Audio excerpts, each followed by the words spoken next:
Pregame.tv, NFL games of the year. It's never too early. Cantor is out every single game, weeks 1 through 16. LVH is out. Selective games weeks 1 all the way through 17. We're going to go to week 4, London, England. Pittsburgh Steelers taking on the Minnesota Vikings. Cheer the Steelers, the black and the gold. Town of Pittsburgh, heart and the soul. Pittsburgh's going to the Super Bowl, baby. I love it. What do you think? Terrible tells. Line -1.5 in this one. Pittsburgh is We're favored. going to have to be serious for this video. It's going to be up a long time, so. We have to be serious. It's not the kind to go down after 24 hours. This will be up for months. Absolutely, and that's good because, this one, another game in London. I got to tell you. What do you think the line's going to go to by the time they play this game? A lot depends upon what happens. I think it's going to go north of 3. I think it's going to be 3.5. You could lay 1.5 right now. I'm tipping my hand. I think this is a classic example of two teams. You look at where they were in 2011. Steelers 12-4. Okay, some problems, some chinks in the armor. Okay, they lose to Tebow in the playoffs. Tebow. I should say they lose to Denver. And you look at the Vikings 3-13. So boop, boop, boop, boop, boop. Here comes the Vikings with the miracle playoff run, 10-6. There goes Pittsburgh down to 8-8. Oh, Pittsburgh's going to keep going down. No, they're not going to keep going down. They're the Pittsburgh Steelers. They're the Pittsburgh Steelers. They're a winning organization, and people are like talking about, oh, this team's getting old. What if Big Ben goes down? And it's like, dummies, he did go down.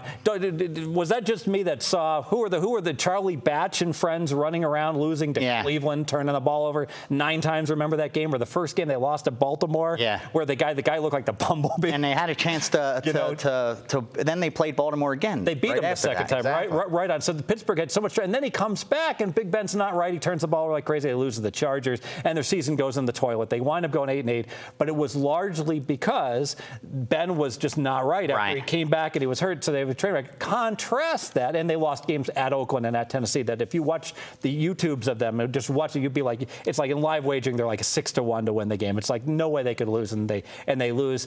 Contrast with that with what happens with this Minnesota Vikings, the world's luckiest team. They win. They go 10-6, but like against Detroit, that's the game where the Percy Harvin runs the one kickback. They run another kickback for the touchdown. Detroit gives away the game, and they had a game against Jacksonville where they won in overtime. They had a game against. They got a lot of breaks. They beat Arizona by 7 when Ponder threw for 87 yards. Why would you even ponder passing if you got when you got AP in the background? Just feed the beast the ball, baby. And the final game. Feed the beast. The final game they're playing Green Bay. And Green Bay, yes, they wanted to win for home field advantage in the playoffs to get a bye week.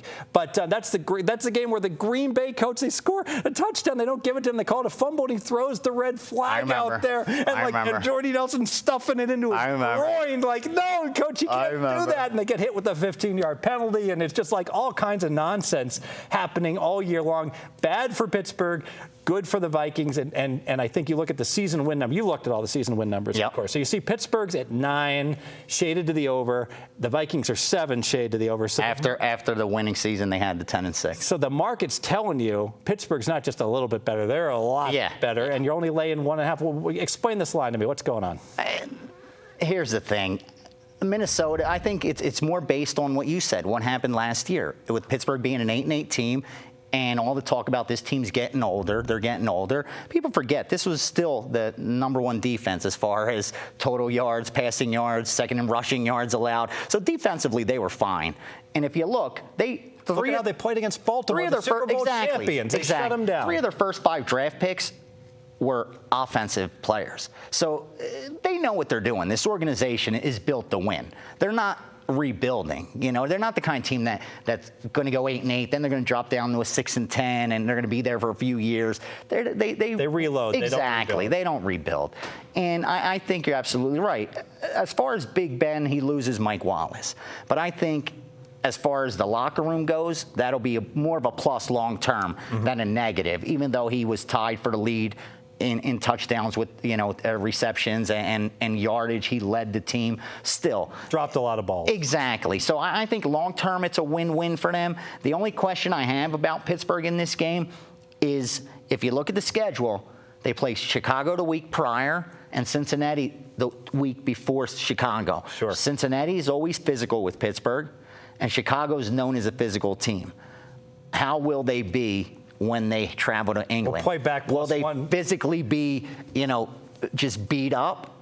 But you look at Minnesota, they play Chicago, and then they play Cleveland, and then they play this game. So they got a little easier schedule. They both get Chicago. But they both get Chicago, and exactly. Cleveland's a very good defensive team. Exactly, and they're a lot better than people give them credit for, especially on the defensive side. I look at this, it's one, though, I could just play back plus $1.65 and, like, dare. All day. I'll dare them to land it on one. All day. If you can somehow manage to make this game land one, I will shake your hand. If you look at Pittsburgh, the problem, too, last year is this team, they couldn't run the football. And Pittsburgh's known for running the football. They were 26th in rushing yards. The Pittsburgh Steelers, really. But if you look, they had Dwyer and Redmond. They went out and they grabbed Bell from Michigan State. I mean, they know what they have to fix. Right. That's why I'm saying this is not an 8-8 team. I think they were better than 8-8 last year. They had a plus 22 point differential. I think the Vikings were plus 30. Same, exactly. Same, yeah. And won 2 more games. So you factor in the luck factor that you touched on, a couple games that could have went the other way, that went Minnesota's way, and very easily Minnesota could have been a 7-9 team, 8-8 at best. So I agree with you. The only question, will Big Ben be able to stay under control in England, or will he be out partying? Oh. Will Big Ben be out partying I and like drinking? that it's earlier in the year. And Maybe the wife will go with him. him, man. Hopefully the wives go with him. I hope so. I hadn't even thought about that, but I'm still going to make this one official if I can. Okay, this is my summer special. This is my Steve Fezzik NFL Games of the Year, Game of the Year. Wow. Free play. Pittsburgh Steelers. Game of the year. Goy, goy. Goy, goy. Goy squared play. I really think this number is just wrong. As far as the -1.5, I think we figure out what to do with it once it goes up to 3.5. The Steelers are a much better organization, have a much better quarterback. It's a quarterback league, and you're basically with the stock market 101. We're buying low on the Steelers. We're selling high on the Vikings. I expect the Vikings could fall right back into last place in that division. I actually expect that will happen after their aberration. We're going to be on the Steelers -1.5. Let's get down before that line moves. It's at Cantor and at LVH right now as we speak. I'll tell you, doing this video, I was excited to do it because it gave the opportunity to talk about these Game of the Year lines that are out. And what you said is the perfect example of what a professional bettor does. Every game. What you're looking for is which lines are going to move. You're not necessarily looking at which team's going to win. Mistakes. You're looking at Pick errors. off the mistakes. This line's -2, and by the time this week rolls around, this could be as high as -6. New England opened -8 against the Jets week 2 on a Thursday. Exactly. They're going to pound the Jets, and even if they don't, who cares? The line's going to go to 12. And you could make your decision come then. So if you're betting these games now, don't try to handicap just who's going to win the game. Handicap where the market's going to go, because between now and their preseason games and the games they have to play till they reach that week, there's a lot of things that could happen. So trying to handicap the matchup right now is extremely difficult. Instead, handicap the betting market and which way the line's going to go. It's really power rating driven. And I agree. And if you see a great spot for a team, usually you can just bet that during the regular season and bet the spot because you'll get the same numbers as it is now. We're looking at jumping on stuff where the power rating, the number is just wrong. A good example, week 14, I gave out the Miami Dolphins over 6.5 wins. That was in our video. It's still up. But I played against the Dolphins. It's up to like 7, right? 7.5. It's over 7.5, lay $1.20. It's funny. Somebody's watching. One of this guys, Continuous Donk, I think, you can find him at continuousdonk.com, was talking about, Fezzik's like, he's going to make $40 off that bet, and it's like, no, because I could play back, like, I laid $1.20, and now I can play back at close like plus 230. Those are, if I want to keep the 6.5, I'll get greedy and I'll play under 8 at post. But you look at these bets, and like I said, that New England -2 at Miami. How are they going to be -2 in Miami? Win both bets. Then Miami goes 7-9, 8-8. They're going to lose, and they're going to lose that game. So absolutely, so it's been a lot of fun. We'll be talking about these throughout the summer. Baby, it's almost Football, time. baby. Almost time. But more basketball coming to you at pregame.tv. Stay Baseball with us. with Brian next. Brian. I'm remiss to Brian Leonard is out actively researching baseball, and he will be back in a couple weeks replacing me. 2 weeks I'll be off for a week. Vacation. Because I'm hoping that either that or just being, it's kind of like they're being nice, saying, Steve, you don't know anything about baseball, so we're just going to get you out for a week. Baby. WNBA. Here comes the WNBA. This Friday night with a depleted Indiana squad, and I tell you, Becky Hammond apparently has an injury which is devastating the WNBA, because I can tell you this, if there's one player that the WNBA has to shoot up with whatever it takes to get that gal out on the court, is Becky Hammond. I hear she might not, I don't know what team she necessarily. I couldn't tell you what Becky Hammond looks like, but the fact that you know that just amazing.